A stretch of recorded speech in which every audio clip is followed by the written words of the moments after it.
Well, Israel's stock market surged to the highest level in almost a year today after that country raised interest rates on Monday, the very first central bank to do that since signs of easing have surfaced in this global recession. But could raising rates too soon put that country's economic recovery at risk? And is there a contagion factor? For more, we head to Tel Aviv and Bloomberg's Tal Barak Harif. Good evening to you, Tal. What is the reaction within Israel? A bit of a surprise to this increase in interest rates on Monday. Well, Margaret, as you said it, we saw stocks going up to the highest in almost a year. Bonds were up. The currency earlier today rose against the dollar to almost the weakest in a week. And the reason for that is that investors are perceiving this interest rate increase as one more sign that Israel is emerging out of a recession. We saw the GDP growth in the second quarter, an annual 1% growth. Merrill Lynch, Bank of America today, is also revising their forecast on Israel's economic growth from 2009, saying in 2009 they expect an economic growth to be flat.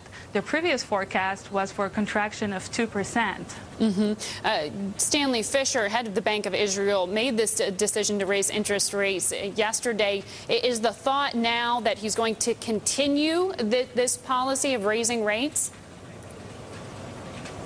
Yes, investors and economists all agree that Fischer will probably continue to raise rates. So UBS saying today that they forecast interest rates in Israel will reach 1.75%.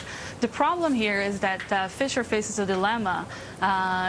He's looking to curb inflation, which right now is above the government target range of 1% to 3%, so he's raising rates.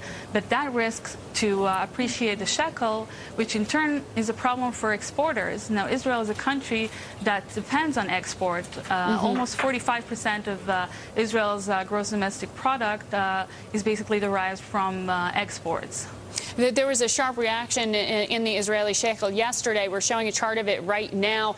What does this raising of interest rates indicate in terms of intervention in the currency market and any reversal of that policy previously announced by Fischer?